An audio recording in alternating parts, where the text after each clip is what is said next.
दोस्तों नमस्कार प्रणाम। हमारे यूट्यूब चैनल अनीता की डोर पर आप सभी का स्वागत है। तो चलिए सुनाते हैं बहुत ही प्यारा सा चटाकेदार गारी गीत। जब विवाह हो रहा है, शादी विवाह चल रहा है तो गारी गीत तो बनती है। तो चलिए सुनाते हैं बहुत ही प्यारा सा गारी गीत।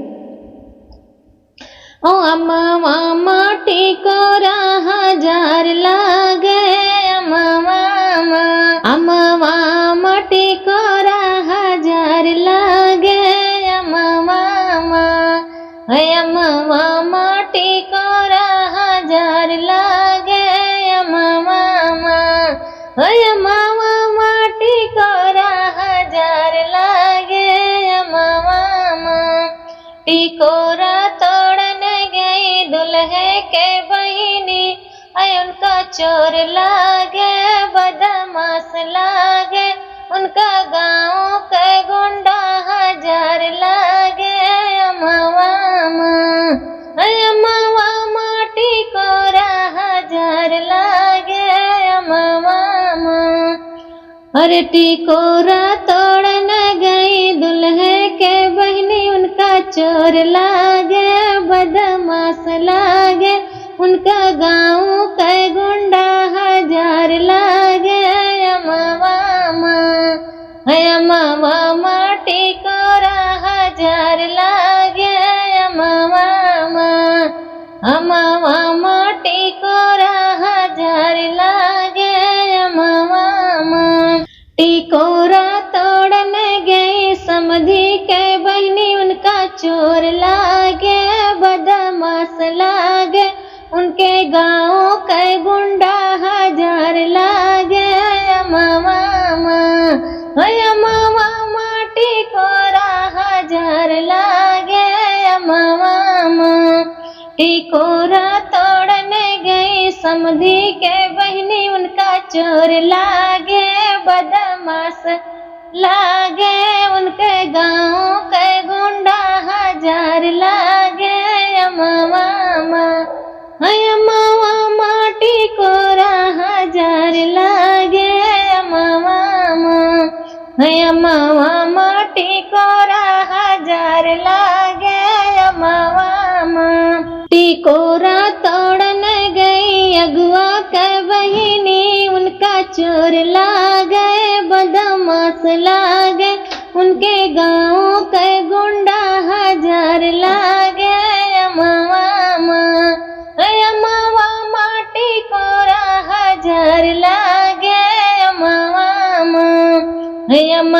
माटी को हजार लागे, अम्मा टिकोरा तोड़ने गई अगुआ के बहिनी, उनका चोर लागे बदमाश लागे, उनके गाँव के गुंडा हजार लागे, अम्मा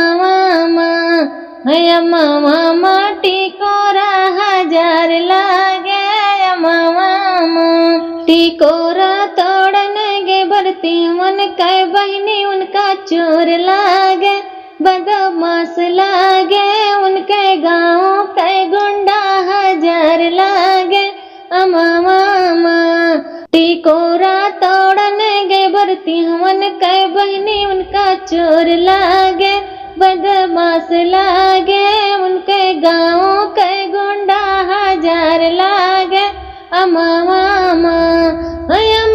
माटी को हजार लागे, अम्मा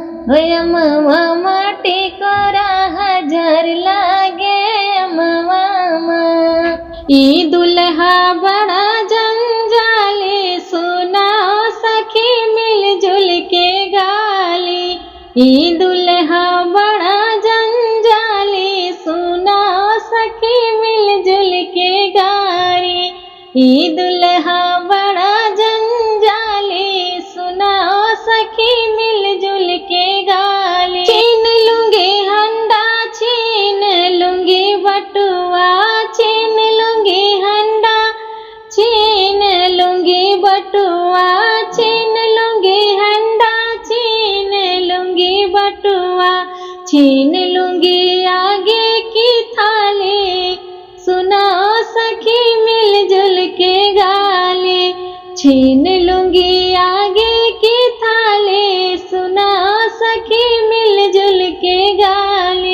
ई दुल्हा बड़ा जंजाली, सुना सखी मिलजुल के गाली।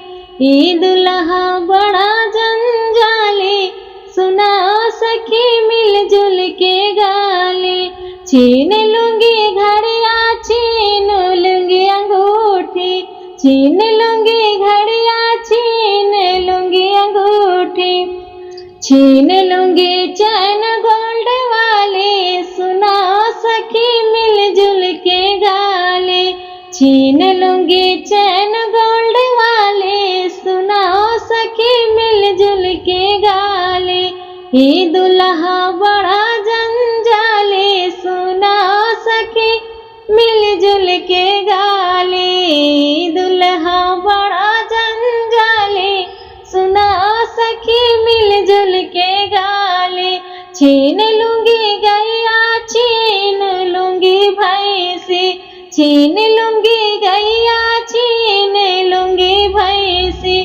छीन लूंगी चार चक्का गाड़ी, सुना सखी मिलजुल के गाली। छीन लूंगी चार पहिया गाड़ी, सुना सखी मिलजुल के गाली। ई दुल्हा बड़ा जंजाली, सुना सखी मिलजुल के गाली। ई दुल्हा बड़ा जंजाली, सुना सखी मिलजुल के गाली, सुना सखी मिलजुल के गाली।